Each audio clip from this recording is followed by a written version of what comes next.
Le parcours du pape François vers la papauté fut tout sauf simple.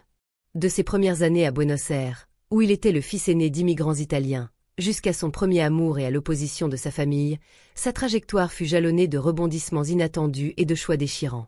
Sa sœur raconte l'histoire d'un jeune Georg Mario Bergoglio qui rêvait autrefois du mariage et d'une famille et non de la prêtrise. Ses aspirations étaient nourries par une enfance marquée par l'amour familial et la simplicité de la vie quotidienne, où les valeurs de solidarité et de foi lui étaient inculquées dès son plus jeune âge. Cependant, son parcours prit une tournure imprévue sous l'influence de figures marquantes de son entourage et des événements qui bouleversèrent son existence. De ses premières désillusions amoureuses à l'éveil d'une vocation religieuse qu'il n'avait pas anticipée, le chemin qui le mena jusqu'au Vatican fut un mélange de doutes, de sacrifices et de révélations personnelles.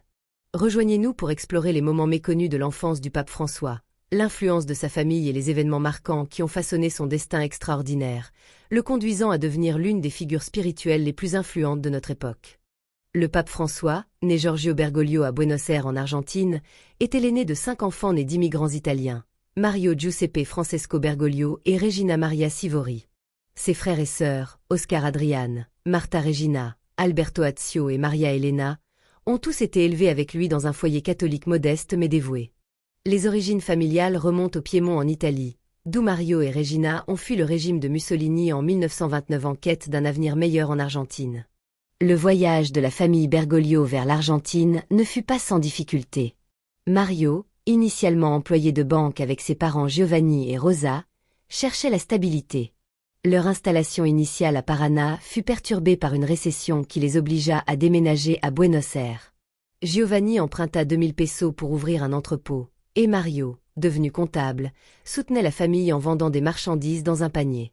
Malgré ces épreuves, les valeurs de foi, d'humilité et de résilience de la famille Bergoglio restèrent inébranlables. L'éducation de Georg dans le quartier Floreste de Buenos Aires fut façonnée par ces principes. La diligence de son père et les enseignements d'humilité de sa mère laissèrent une empreinte durable sur le jeune garçon. Maria Elena, la plus jeune des enfants, se souvint plus tard de la sagesse de leur mère. « Nous n'étions pas riches, mais nous avions de l'amour.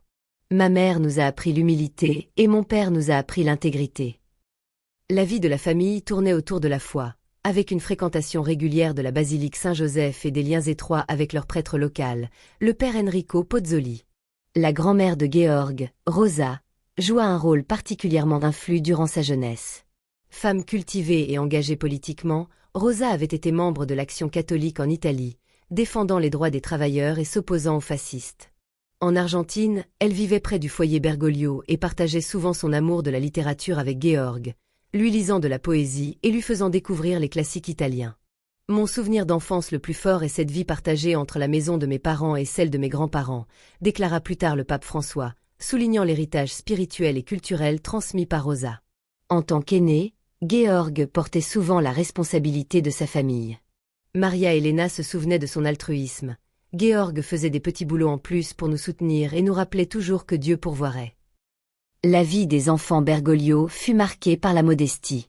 Nous n'avions ni voiture ni luxe, et une grande partie de nos vêtements étaient d'occasion.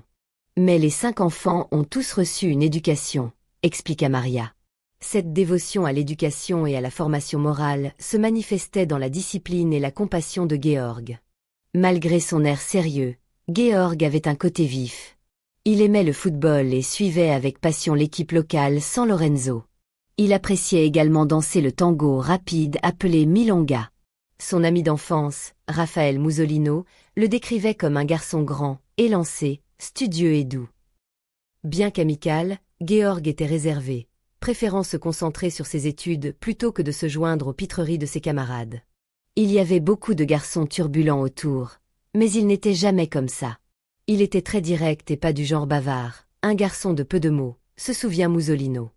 L'un des épisodes les plus poignants s'est produit alors que Georg Mario Bergoglio, le futur pape, n'avait que quelques années et vivait dans la banlieue de Floreste à Buenos Aires.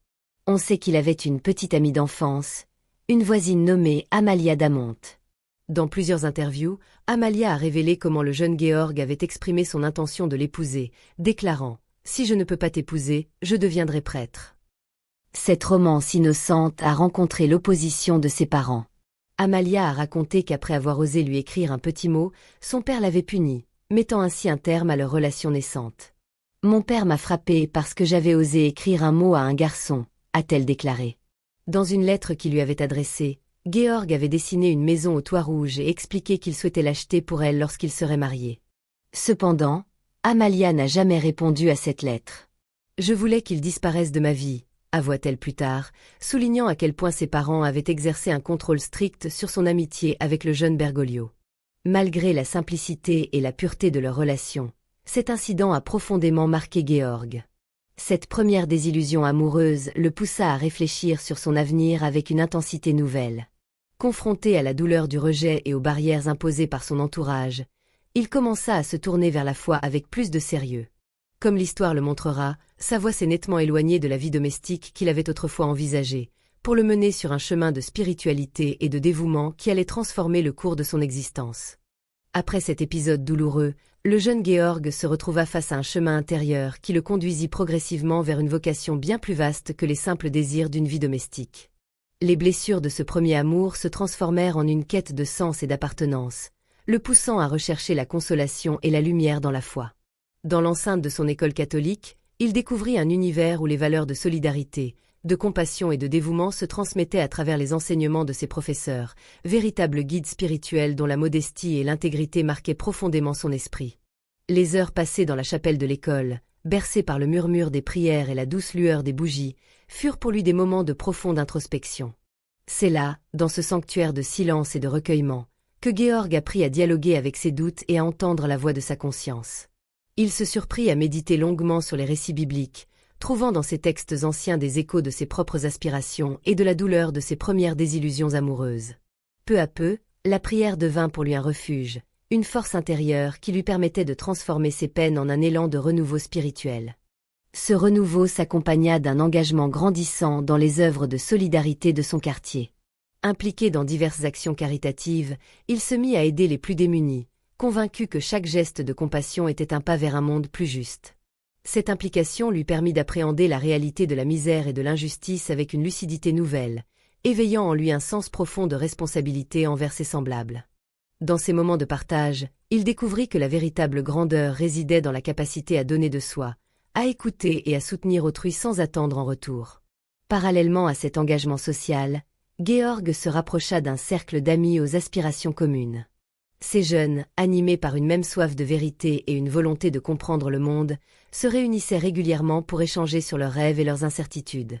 Ces discussions passionnées, souvent tenues tard dans la nuit, forgèrent en lui l'idée que la quête spirituelle était indissociable du combat pour la justice et l'équité. Ensemble, ils envisageaient un avenir où la foi se traduirait par des actions concrètes, un avenir dans lequel chacun serait le maillon d'une chaîne de solidarité indestructible.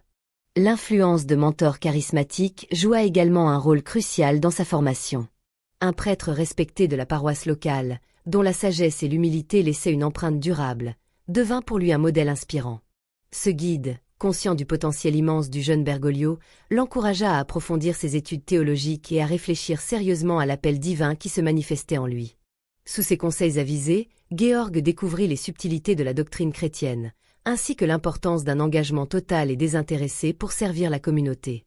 Le moment décisif arriva lorsqu'il décida d'intégrer le séminaire. Loin de l'agitation de la vie quotidienne, cet environnement de rigueur intellectuelle et spirituelle lui offrit un espace privilégié pour parfaire sa compréhension des mystères divins. Les journées s'écoulaient entre cours intensifs, méditations collectives et rencontres empreintes de fraternité. Chaque instant passé au séminaire renforçait sa détermination à suivre le chemin qu'il avait choisi, un chemin pavé de sacrifices et de renoncements, mais aussi de profondes révélations personnelles. La discipline imposée et la proximité des enseignements religieux permirent à Georg de se métamorphoser, le préparant peu à peu à endosser le rôle de guide spirituel. Ainsi, à travers ces années de formation, la douleur initiale d'un amour contrarié se mua en une force motrice pour son engagement religieux.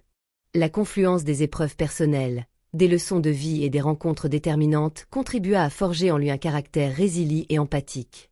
Ce processus d'initiation spirituelle ne fut pas seulement une réponse aux tourments de son adolescence, mais l'émergence d'une vocation qui allait, des décennies plus tard, s'incarner dans la figure du pape François, symbole de renouveau, de compassion et de dévouement envers l'humanité.